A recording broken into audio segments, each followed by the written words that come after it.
And so I did that for a couple years. And then eventually I realized that working after school, I couldn't do as much as I could if I was working in a school setting. So I went back to school and actually got my teaching credentials in a mild mod special education credential and a multi-subject credential, and started working for the Chula Vista district. So it's been kind of a journey for me to get to where I am now, but it's only the beginning. So that's how I kind of fell into it. Nice.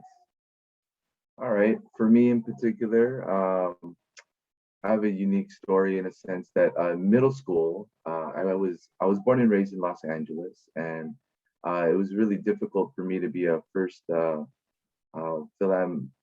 Filipino American. I'm one of three boys and the eldest of three boys, and it was kind of difficult growing up in the area of LA as a first Philam generation here in the United States.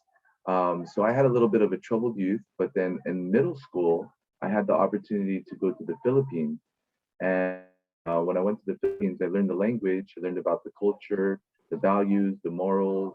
And when I came back to the United States, I never let it go as far as the language. Um, when I was up, I mainly did, I had, like I said, a little troubled youth, but I wanted to give back to the community. I wanted to think of the middle schoolers that were just having trouble like me. So I went into youth program for the city of LA. I worked at the Youth Opportunity Movement for the city of LA for about 7 years. And I know I wanted to do youth programming and eventually wanted to teach. And so when I had the opportunity to learn about San Diego having a Filipino language, that's when I moved to San Diego. And when I moved to San Diego, I did some youth programming at first. I had a college degree from Cal State Northridge in education, liberal arts. So I was thinking about doing elementary school teaching. But then eventually, what fell into my lap was teaching at Bell Middle School about 4 years ago after doing youth programming, and I went into the private sector a little bit. But I always wanted to give back to the youth, and so that's what really drove me to wanting to help the community, is kind of give back to the youth and kind of follow my passions and preserving our language and culture. So um, after a little bumpy ride of going through youth programming and the private sector, I eventually landed. I started substitute teaching at Sweetwater School District for a while. So I did that for about 2 years, and then eventually went to San Diego Unified School District when there was a position that opened up at Bell Middle School to teach Filipino language. Just trying to give back and follow my passions in education. And I always think about the troubled youth out there that as I grew up as a troubled youth, and I just want to give back. So that's kind of my main purpose.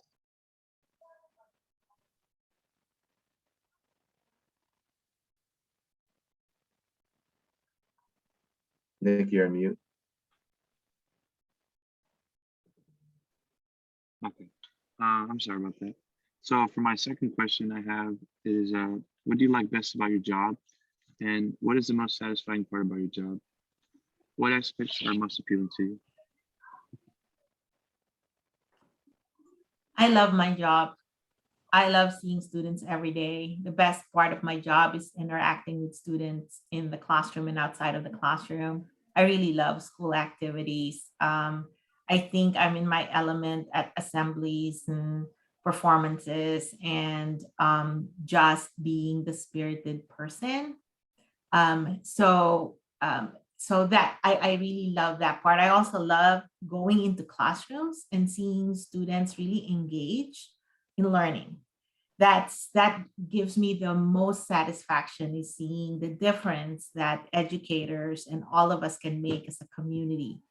Um, so I find that as a principal, the connections that I make with students are a little different than when I was a teacher. When I was a teacher, the biggest satisfaction was hearing my students speak the language at the end of the first year, speak it better the second year, and then by the fourth year, we're having conversations.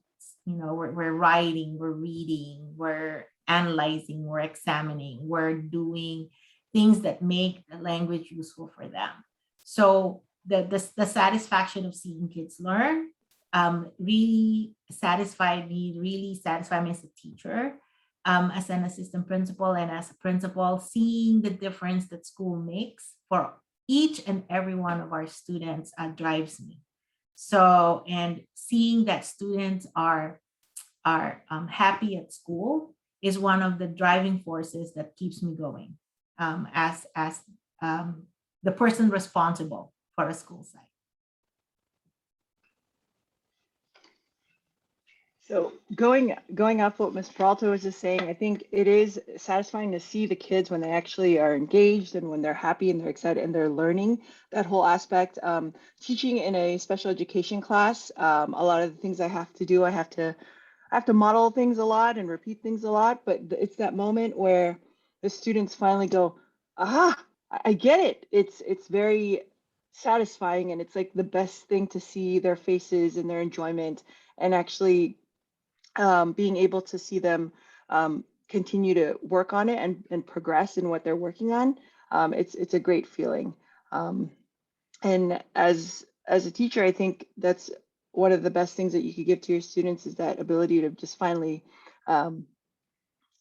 learn what they need to learn, especially in special education, because they're already struggling with something. And it's great that they can get to that point, and it's great to see them reach it. Yeah, that's along the same lines with Christina and Ms. Peralta. You're just seeing the progress, seeing the growth and progression on students, and that enlightenment of when they do get it and then they're speaking it. It's so fulfilling. But one thing I really enjoy, that I think is very fulfilling for me, is when I see students grow and then see them in the community as, whether they're like working at a Jollibee or something like that, or like, being able to see your students get older and have children, those are kind of the rewards of teaching, is to when it kind of comes back to the community and you see their progress and they're being so successful. So I think one of the things that really inspires me is just able to be a part of the roots and culture and their fundamental growth, and then being able to see them like successful, and just the other day, we saw some students that came from Bell Middle School that are now in the fashion industry, for example, and so just seeing the growth and progress and how it just comes back full circle. I mean, that's really what really inspires me, as far as being able to see their growth. All right, thank you. And for the third question I have, it is, how has your Filipino culture influenced your career? It influences me every day because that's who I am. Filipinos have a very strong sense of justice and social service. So for me, being in education, the aim is to serve. So if that is to serve, then everything that comes with it, that's who I am. So that's very, very Filipino. And even in the way that I deal with students, the Filipino mom comes out sometimes, even though I have no children of my own. Okay, I have 2,526 children, all high school students. Okay, so, but that's, my culture, the way I look at things, my perspective has been very much influenced by the education that I received in the Philippines and what I've learned here in the United States and dealing with the Filipino American issues.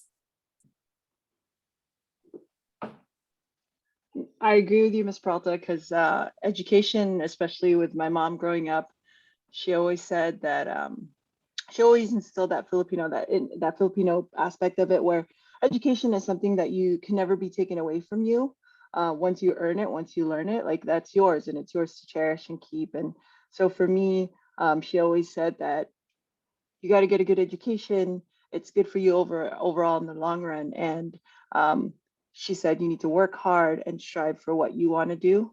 And so I've always just kept that with me. And then taking Filipino classes in high school, I took 1, 2, 3, 4, 5, 6, all the way with either Ginang, Idos or Ginoong Idos. And so it was great seeing and learning about my Filipino culture and just hearing about um, the history of the Philippines, and which I never knew before, which was great, which was a great part of just a great addition to the educational process that I was getting, just that Filipino aspect.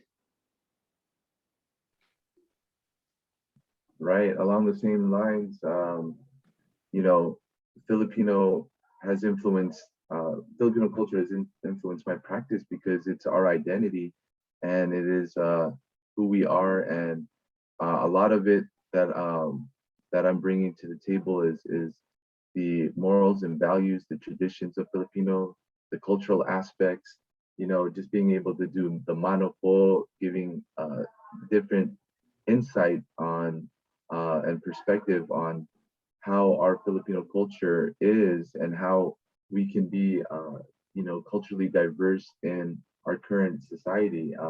Just being able to identify yourself as a Filipino and then be able to have the Filipino classes. I think that's such an powerful movement, and hopefully the students will learn how to about themselves, and that's the biggest thing in middle school is like they're still finding their identity. And so it's really important that we instill some cultural traits. And that's kind of like been a very big impact on my work as far as sharing who we are. And I always have this thing where I say that you gotta feel the Filipino, you gotta feel it, like not feel it, but feel it with a P. And being able to impact the students with some cultural knowledge is really the major influence of Filipino culture in my. Thank you, thank you. And for our next question, it is, what are some of the biggest challenges you have faced in this position? So as a teacher, one of the biggest challenges has been really there's a hidden curriculum in Filipino classes, which is to ensure that my students are safe in the classroom and that they're able to connect with someone who they're able to talk to. So my biggest challenge is ensuring that I have a balance with being able to teach my students how to navigate being Filipino American, but at the same time also teach curriculum. And also as an assistant principal of activities, it was to ensure that, to dispel this notion that I only love Filipinos. Okay. So it's to ensure that there is inclusivity in my ASB, that I recruited against type. As a principal and as an assistant principal, the biggest challenges have been about how do we make sure that each student succeeds. But now as a principal, I'm going to tell you this: the pandemic is changing me as a leader. There are so many lessons. What I worry most about is everybody, every day, because this pandemic has been tough on students, tough on families, tough on teachers, tough on staff, just tough on leadership. We are navigating something that we've never navigated through before. And everybody is looking to the one person at school who's called the principal for some answers and leadership. They're looking for leadership, maybe not the answers, but leadership. And so the biggest challenge right now for me is, how do I ensure that I take care of my staff so that they can take care of our kids? Because if I have a broken staff, I will have broken kids. So that's a challenge for me every day. How do I make sure that their mental health, their wellness, that's priority, so that they can turn around and support our students, because our students are also hurting. So that's, for me so far, has been the biggest challenge, coming back this year in person, with classrooms full, with enrollment up. So that's been a big challenge, and I'm still navigating through it, and navigating through how do we make sure that we balance this creation of a culture of academic success with a culture of belonging for each and every one of our students on campus.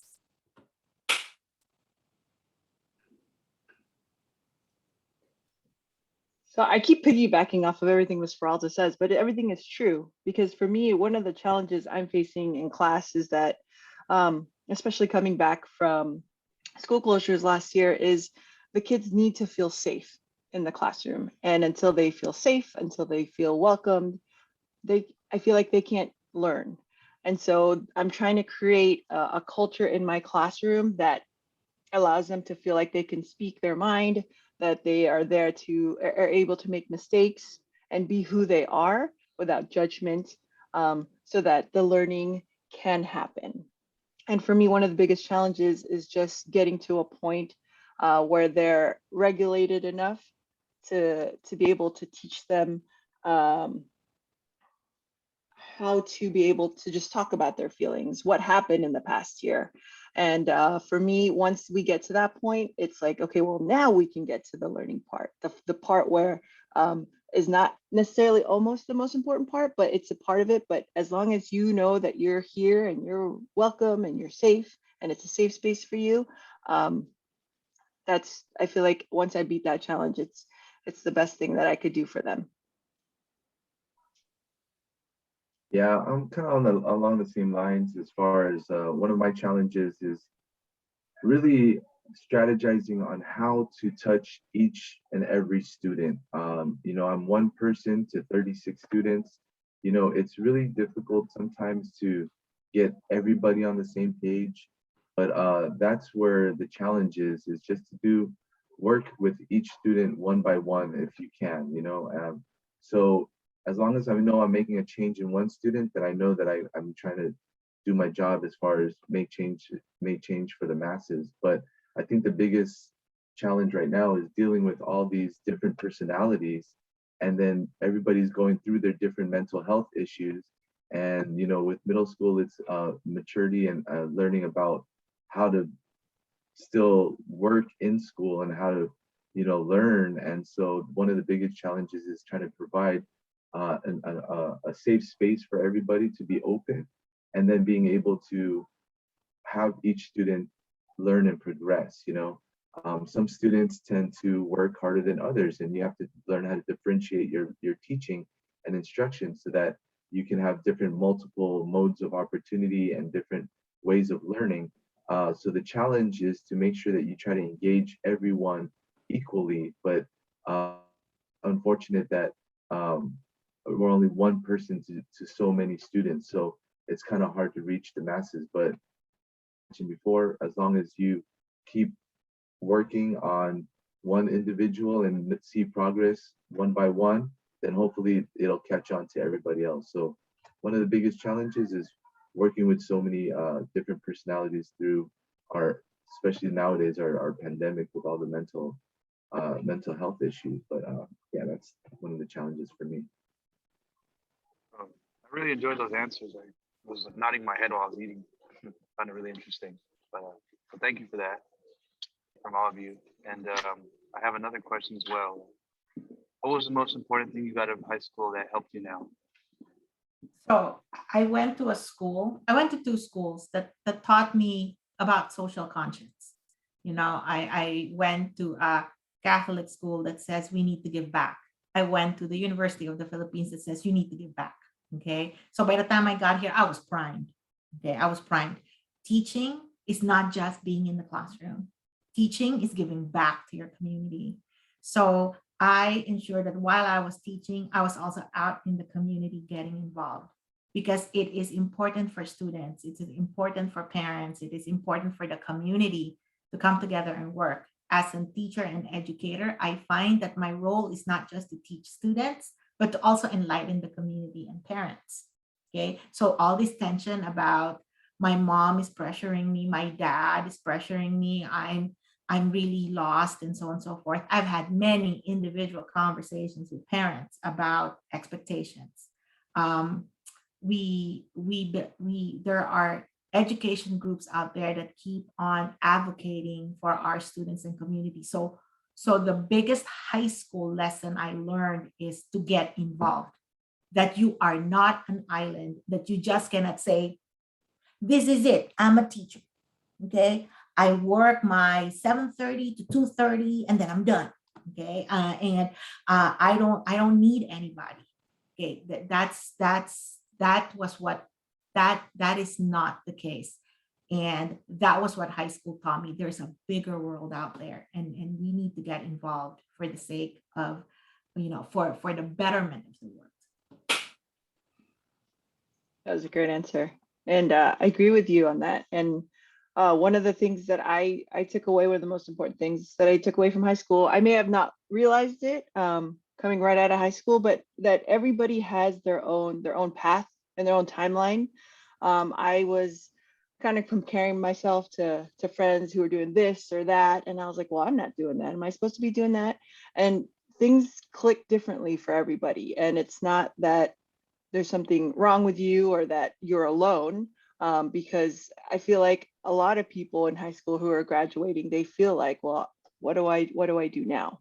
And they start comparing themselves to friends or other people that they might be seeing. And just know that you're not alone in that whole process, right? Like everybody's still trying to figure out what they want to do, what they want to be. And as long as you realize that, maybe go out into the community and help out, like you'll realize what your path is and figure out what you want to do and who you want to become. Yeah, that's so true. We're kind of having the same theme here. One of the biggest things that impacted me in high school that changed my life, I talked about a little bit in middle school, where I was a little lost and confused with my identity and my path, my career path. I went to the Philippines when I was a middle school kid. But when I came back, came back to high school, I think what really refined me and really defined me and what I started to really learn is when I joined a club. One of the biggest I've learned is that just like with what Ms. Peralta said, and along with what Christina said, it's beyond the classroom duties. Now, this is a perfect example of what we're doing right now, this conference on a Saturday. I mean, we're stepping beyond our duties to really create an impact on the community. And the thing is that you have to find your passion and be able to find your sense of belonging. So one of the biggest things that impacted me in high school was joining a club. When I became started doing leadership activities, it really started to shed some light on my path, and I was able to see more of the bigger picture. It just doesn't start. It starts with a book in the classroom, but it goes beyond that. And the question really is, who are you and what are you trying to do? And really what it came down to is I wanted to give back, and I became president of the Filipino club in high school. I eventually went to college and worked as a community chair and alumni chair, and then eventually became president of the Filipino clubs in colleges. And it really had a big impact on me as far as having a good support system, being able to have cultural relationships and being able to say, oh, this is why I am who I am. And oh, that person looks like me. And you know what? We can do this together and work as a team. And then we can create movements and create progress in society. And you can actually see different changes in the community by the work that you've done, and you're actually representing your culture, who you are. And we're not just assimilating to being American, we're actually identifying ourselves as Filipino American, where we actually have a specific identity and cultural traits that we really need to share. So I think in high school, it really made a change to get involved. If you get involved, if you step out of your comfort zone and you see what the bigger picture is, you're going to have more fulfillment in life, and then you're going to be able to learn more. Thank you. And got a couple more questions. So the second to last question I have is, what do you know now that you wish you knew during your time at school? Well, I wish I knew about balance. I have a very tough time with balance. I work a lot.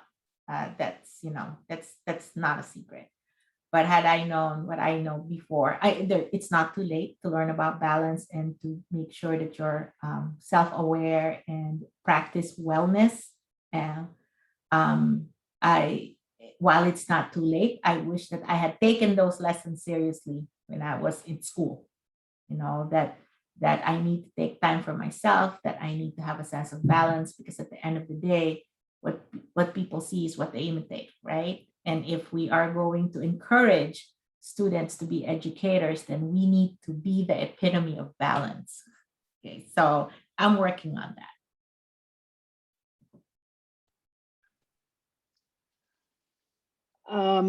For me, something I wish I knew back in high school is that it's okay to take your time.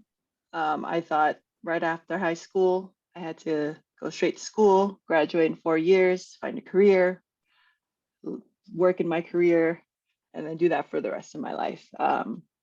I wish I knew that it was okay to change your mind, maybe make mistakes here and there, and that as long as you keep trying and you keep working towards goals that you have for yourself, that everything will work out in the end. Because life, they always say life is short, but it's kind of long at the same time. So, and if you take the time to kind of pause and reflect about what you truly want, I think it's a good lesson for you to just realize that, okay, well, I can do this, even if it's not necessarily what I wanted in the first place.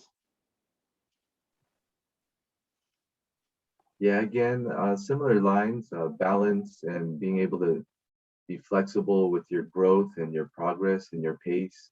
But one thing that I wish I kind of knew more in high school was, we didn't, in high school, we didn't have these conferences, for Filipino Americans. We didn't have Filipino class in high school during my time. And what I wish I knew, because I mentioned I'm the eldest of three boys, I didn't really have a kuya, which is like older brother. I didn't really have an ate to kind of guide me, to showing me the clear path. Being a teacher is so awesome. There's so many benefits from A to Z that I wish I knew in high school, as far as even some of the perks of being a teacher, as far as vacation time, right? The growth in salary. There's a lot of opportunity there. I was always told that teachers are broke. When I first was so young. But you know what? There's stability in teaching, and kind of wish I knew more of like what the requirements were to become a teacher. I kind of learned that a little late, and so for me, I'm a late bloomer. I kind of, like Christina said, kind of had a different pace as far as how I got into my position. But I think one of the biggest things that I want to share with you, if you're in high school, is kind of just get the information that you can. Ask questions. There's no dumb question out there. Ask about how do you become this and that, and what are the requirements, so that you kind of see the beginning to end process. Knowing what the steps and requirements are to become what you want to become in the future.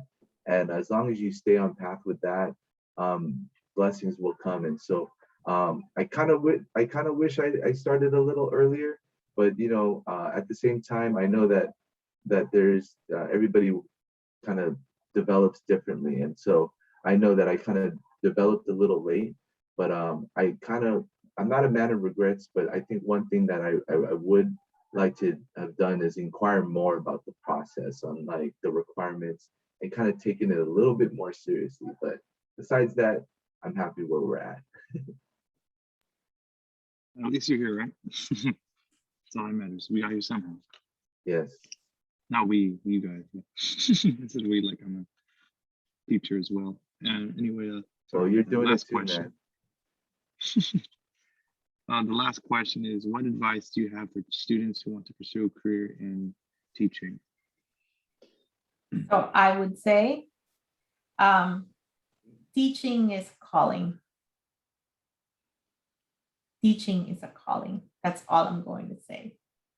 Once you're called, you can't resist it. There's a lot of rewards, but there's also heartaches. So for me, teaching is a calling.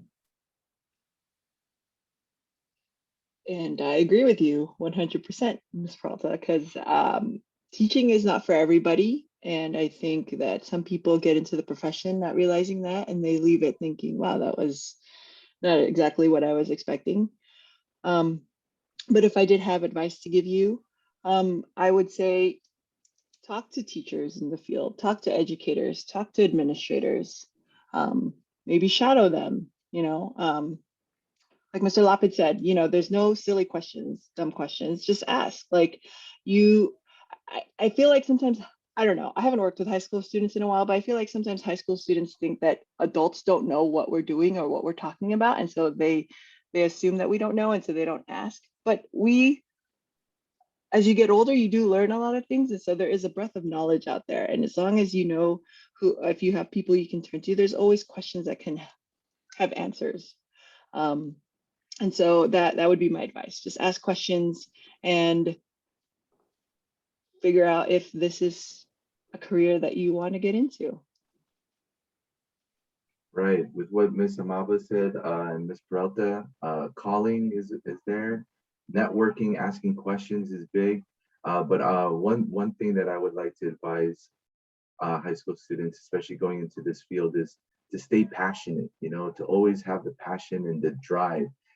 Sometimes a lot gets taken out of us when we're doing this work, and there's a lot of ups and downs and all arounds, but then to be able to keep that drive and keep that going and keep remembering the purpose, that's really the challenge sometimes is, there's going to be a lot of feedback. There's going to be a lot of negative and positive inputs out there, and it's not an easy road, but once you, like what Ms. Peralta said, once you have that calling, once you're the one that has that path, go for it. Stay passionate, stay driven, and don't give up, and eventually the blessings will come.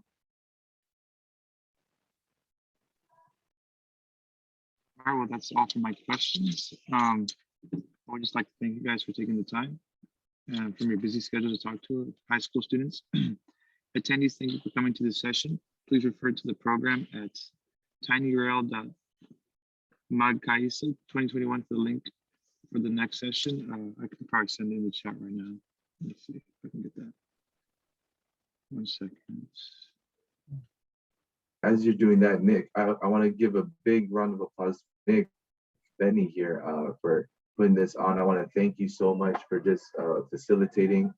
I'm excited to see what you got in store for your future as well, Nick, and everybody here. I just want to thank you guys for listening in and just having this space with the two awesome people beside me. I just want to say thank you. Maraming salamat po. Thank you. Pleasure to meet you, sir. And Ms. Peralta and Mrs. Maba. I don't know how to say it. I'm sorry. No, that's perfect. No disrespect. Ms. Maba? Yeah, you did well. Okay.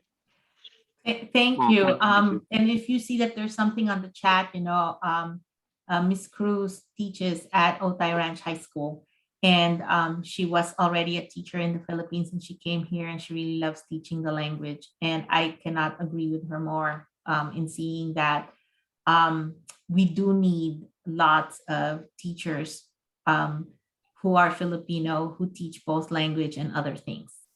I think it's important for students to be role models. It's important for our students to identify with us. As a principal who's an immigrant, who didn't grow up here, when I was working at Granger, it really surprised parents that I'm able to speak their language. And they could not fathom sometimes. We have a Filipino immigrant principal, yes, you do. And so for some students, it's become I want to become a teacher because one day I want to lead my own school too. Or I want to become a teacher because I'm seeing the difference my teacher is making with me right now. So it's the same thing with Ms. Cruz. She has a very big program at Otay Ranch High School. We are now offering Filipino 7 and 8 honors because of her hard work. Yeah. Yes. And we're very excited about that. And we need more people. We need more of you to enter the profession because that's the kind of difference that she makes. And that's the kind of role model she is. So thank you, Benny, for giving us the opportunity to present today. Okay, thank you, everybody, and go back to the program for our next session. Have a wonderful day. Thank you. Thank you. Thank you. Paalam. Ingat kayo po.